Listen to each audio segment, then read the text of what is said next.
Hello from Barcelona, Spain. It is such a pleasure to be able to be with you this morning to share, even just for a few minutes. My name is Melissa Williams. I'm from Brockville, Ontario, and my husband and our two children, we have been in missions with PAOC now for 15 years. We essentially left Brockville 15 years ago with 2 babies and 6 hockey bags, and then spent about 12 years ministering in Central America, in El Salvador, in a huge children's ministry, and now we're about to complete 3 years here in Barcelona, Spain. Our capacity here in Spain is much different than the ministry that we did in El Salvador. Here we're working in business and mission. We work with a small cafe that is owned by the International Church of Barcelona, and we're helping to create it into a social enterprise, which means all of the money that we make from the business will be invested into the community around us, the community that we most want to impact. We're also developing the cafe, the business model, to be duplicated so that it can be used in other areas where new church plants are starting, to be a jumping off point for ministry and an opportunity for church planters to go in and meet with their community in a cafe type setting. And it's just been an amazing opportunity for us to be able to connect with the community and everyone who walks in the doors of our cafe. We have a sign in the cafe that says we filter coffee and not people, and it really is a model that we try to live by. We are in our city for our city, and we always try to make sure that there's room for one more. This morning, I'm not here to talk to you about that, though. Well, kind of about that, but not specifically. This morning I've been asked to talk to you about planting seeds, and I'll be honest with you, I've really struggled with what to say to you today, mostly because I think sometimes I overcomplicate things when things are can be so simple. I did a lot of research on actually sowing seeds and planting seeds. I love to garden. It's one of the things that I miss most about living in an apartment, not having the space to do it. And I began to think about, how do I talk to people about planting seeds? How do I do it? Because I can remember growing up thinking, well, what do I have to offer? And I think the long and the short of it is everyone has something to offer. And the truth is, every single thing that you do plants seeds. Every single thing. Whether they're good seeds or they're bad seeds, you're planting them. And the great thing is that when we are sharing our lives with people and planting those seeds, we give God the opportunity to work as well. We give him space to move. I can think of so many examples of when I was growing up of people who planted in me, and it started at home. I was thinking to myself the other day, if you want to plant seeds, like actual plant seeds to grow flowers, not very many of us think, oh, I want to grow a garden. I should probably buy a greenhouse first so that I have the space to do it. No. We start at home. We start with one pot. We start with a little bit of soil. We start with either seeds or a small seedling or a plant. And I just was struck with the idea that oftentimes we complicate things. We think, how am I going to go and do this? How am I going to reach all the people? You're not asked to reach all the people.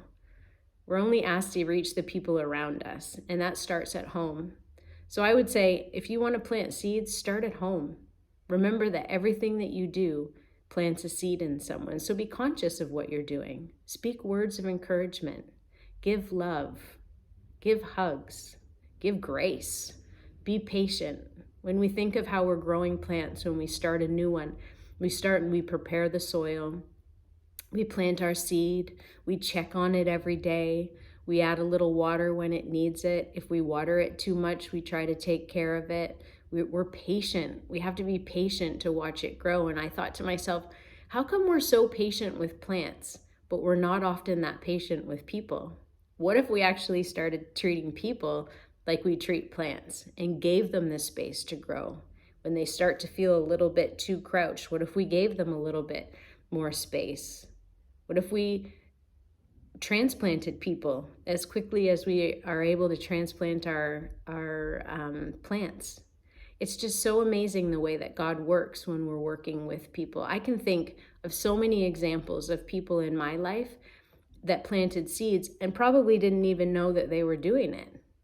I mean, my mother taught me to pray. My grandmother was an example of the Lord leading her to pray, and he did it so many times for me. My mother-in-law taught me that love is in the details. She was so detail-oriented. Every little thing that she did was so beautifully done. People in the church where I grew up taught me things. I remember Linda Weiss. She taught me to look for people on the outside and bring them in, because there's always people that want to be included. I think of Sandra Gill, always teaching us that mission is a huge thing, and that even though I never wanted to be a missionary and it was something I ran from, I could see in her that she understood that the heart of God was missions. When I think of Faye Pauls, I learned that tears mean love. She cries all the time, but she does it because she loves. And when I think of people who aren't with us anymore who taught me so many things, like Dave Gill. I can remember on my first missions trip, actually my only missions trip that I ever went on before becoming a missionary, he was our driver and our van packer, and he unpacked that van and repacked it 1,000,000 times. And he would repack the van, and then we would say, oh, we need these little things that are in a box way at the front. And he would get in there and he would do it without ever complaining. I mean, he could have been complaining when he was inside the van and we didn't hear him. But those were seeds that planted in me, things that taught me that sometimes you have to do the grunt work. Sometimes you have to repack that van and pack it again so many times. But those types of jobs are so important for the people who are doing other jobs. And so this morning, I just want to encourage you that, you know what? Every single thing you do, plant seeds. It doesn't have to be a planned thing. It has to be you investing in the people around you. I mean, if you look at the Bible, God spent time, Jesus spent time with people. It's what he did. And so today I just want to encourage you. I know what I've said is not elegant. I haven't said it in an eloquent way, but it's just the way that I know. Be real. Just love people and give them the grace that they need to grow. Sometimes you're going to fail, but guess what? That gives God the space to work, and he can do the rest. Guys, I hope this has been an encouragement to you, and I just pray that you will continue to do a good work and be encouraged. Thank you so much.